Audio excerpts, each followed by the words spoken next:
Howdy folks, Rob here from smokingpit.com, and this is a follow-up on the review I did on the Amazing Smoker, or actually the Amazing Tube Smoker. As you see it here, it's a cylinder type configuration.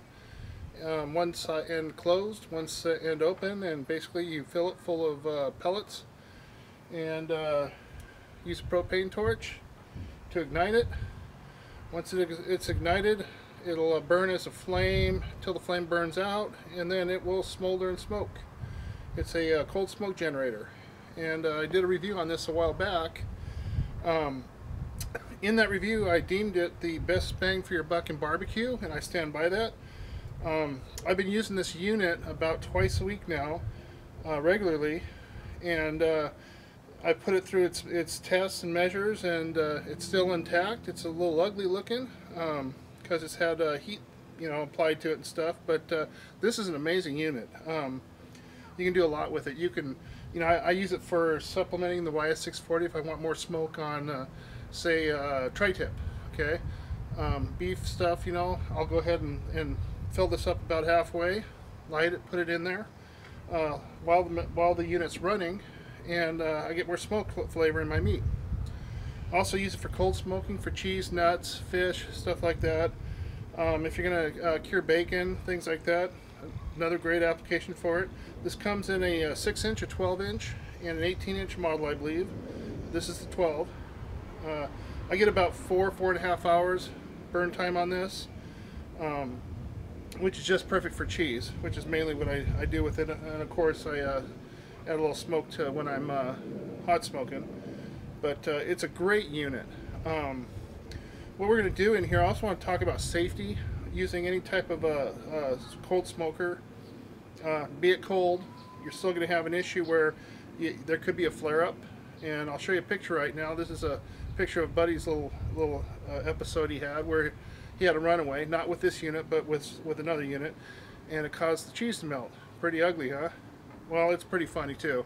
I've had that happen to me, things happen, but one thing I'll say, when using these types of devices, actually any cooking, it's really good to use like a Maverick or something that you can set an alarm, an alert, and if I'm hot smoking, I'll set an alarm for 100 degrees over what my pit temperature should be in case the pit runs away. I get an alarm, especially if I'm doing butts overnight.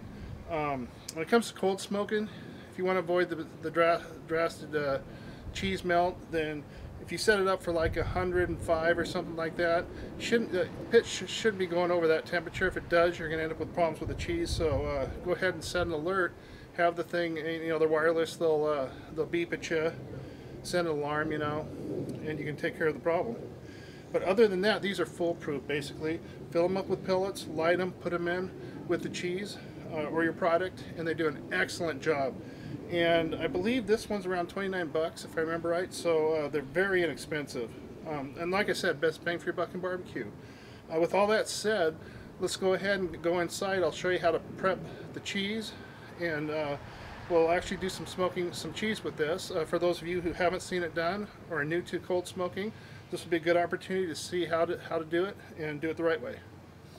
Okay folks, we've got our cheese, we've got some mozzarella here, we've got some pepper jack cheese, but before we get started, environmental issues, temperature, that kind of stuff, that's the main thing, okay?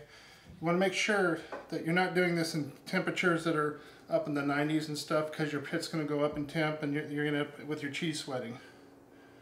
And try to do this at night if it's on a hotter day. So the first thing we do, or I do anyway, is I cut the blocks of cheese in half. The reason I do this, it's going to allow me to get more smoke surface and more flavor. So we'll cut each one of these right down the middle, just like so. Okay, and how much you do is up to you. We're just going to do these, and then you want to place them on a smoking rack. Just like so. Keep some distance apart from them. That's it. It's ready for the cooker. That's simple. Okay folks, we're going to do this in the Yoder Wichita. So what we're going to do is, we've got the unit here filled up with pellets. Place it down here. Actually, I'm going to place it over here on this side.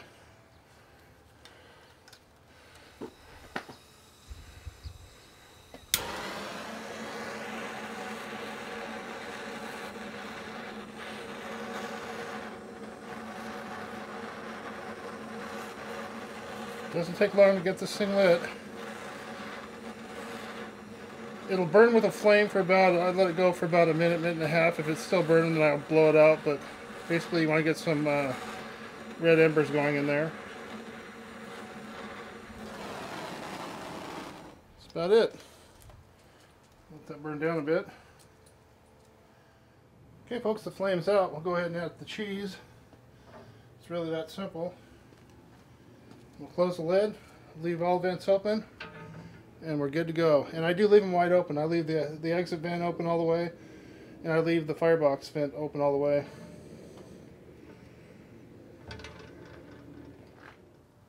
Okay, folks, we've got our Maverick all set up.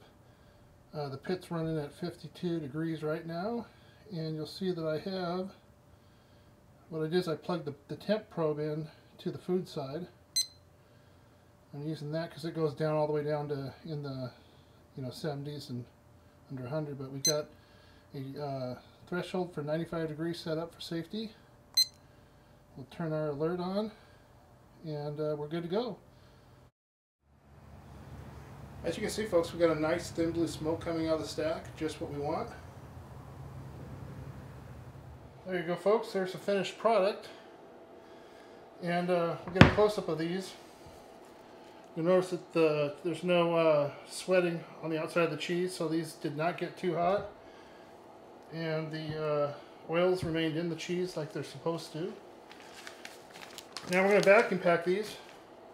We're using the VacMaster Pro 170. This is a great vacuum packer. There's a review on my site on it. And we'll go ahead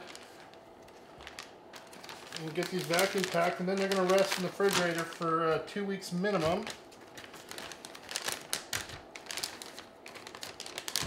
I usually go about 3 weeks.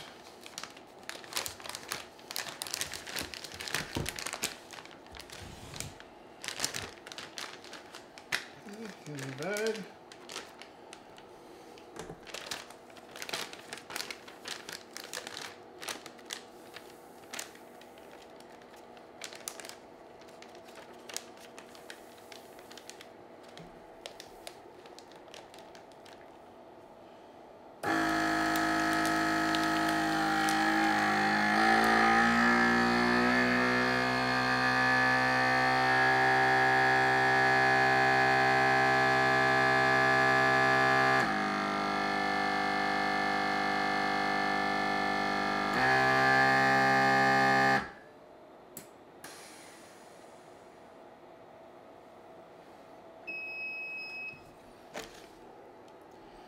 There we have a nice seal, and we also have a safety seal.